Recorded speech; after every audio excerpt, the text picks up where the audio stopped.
আসসালামু আলাইকুম রাহমাতুল্লাহ। জান্নাতের চাবি হলো আল্লাহ ছাড়া কোনো ইলাহা নাই এই সাক্ষ্য দেওয়া। অর্থাৎ ইলাহ মানে হুকুম কর্তা, আইনদাতা, আশ্রয়দাতা, উপাস্য, প্রার্থনা শ্রবণকারী হযরত মুহাম্মদ সাল্লাল্লাহু আলাইহি ওয়াসাল্লাম। আল্লাহ সুন্দর, তিনি সৌন্দর্যকে পছন্দ করেন। সহিহ মুসলিম, হযরত মুহাম্মদ সাল্লাল্লাহু আলাইহি ওয়াসাল্লাম।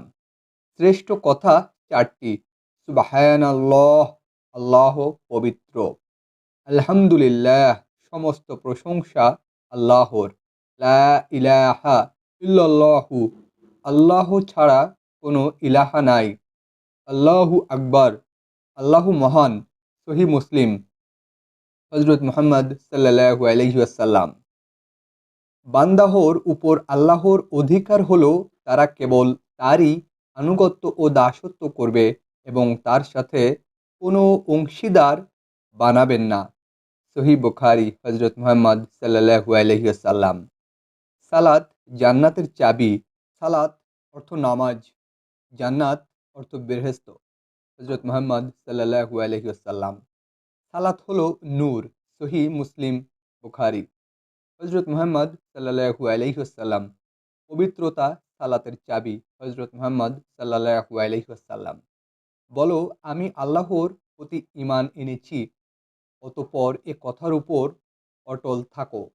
সহিহ বুখারী, হযরত মুহাম্মদ সাল্লাল্লাহু আলাইহি ওয়াসাল্লাম। ঈমান না এনে তোমরা জান্নাতে প্রবেশ করতে পারবে না। তাকবীর। হযরত মুহাম্মদ সাল্লাল্লাহু আলাইহি ওয়াসাল্লাম। যে কেউ এই ঘোষণা দেবে, আল্লাহ ছাড়া কোনো ইলাহ নাই আর মুহাম্মদ সাল্লাল্লাহু আলাইহি ওয়াসাল্লাম আল্লাহর রাসূল, আল্লাহ তাকে জাহান্নামের জন্যে নিষিদ্ধ করে দেবেন। সহিহ বুখারী, হযরত মুহাম্মদ সাল্লাল্লাহু আলাইহি ওয়াসাল্লাম।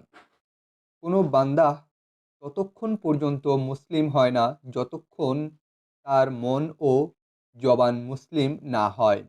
তাকবীর। হযরত মুহাম্মদ সাল্লাল্লাহু আলাইহি ওয়াসাল্লাম। পবিত্রতা ঈমানের অর্ধেক। সহিহ মুসলিম, বুখারী শরীফ। হযরত মুহাম্মদ সাল্লাল্লাহু আলাইহি ওয়াসাল্লাম।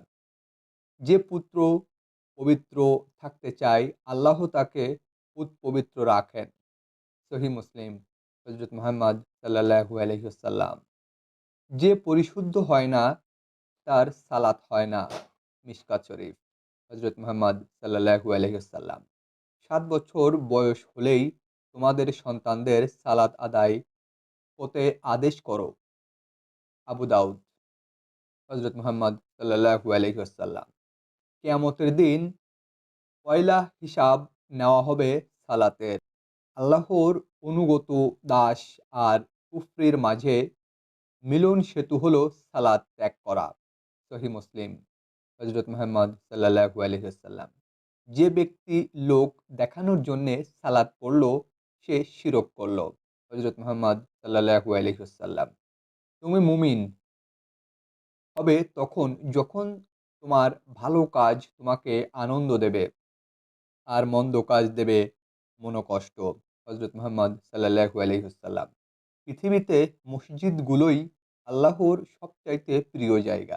সহিহ মুসলিম, হযরত মুহাম্মদ সাল্লাল্লাহু আলাইহি ওয়াসাল্লাম। যে আল্লাহর উদ্দেশ্যে একটি মসজিদ বানায়, আল্লাহ জান্নাতে তার জন্য একটি ঘর বানায়। সহিহ বুখারী শরীফ। হযরত মুহাম্মদ সাল্লাল্লাহু আলাইহি ওয়াসাল্লাম। হযরত রাসূলুল্লাহ সাল্লাল্লাহু আলাইহি ওয়াসাল্লাম দেখলেন মসজিদে দুটি দল বসে আছে। একটি দল ইসলামী জ্ঞান চর্চায় ব্যস্ত এবং অপরটি আল্লাহর নিকট প্রার্থনা ও মুনাজাতে ব্যস্ত। আল্লাহর নবী সাল্লাল্লাহু আলাইহি ওয়াসাল্লাম বললেন, উভয় দলের আমার পছন্দের, কিন্তু জ্ঞান চর্চাকারী দলটি প্রার্থনারত দলটি অপেক্ষা শ্রেষ্ঠ। আর আমি মহান আল্লাহর পক্ষ হতে মানুষকে শিক্ষাদানের লক্ষ্যে প্রেরিত করেছি।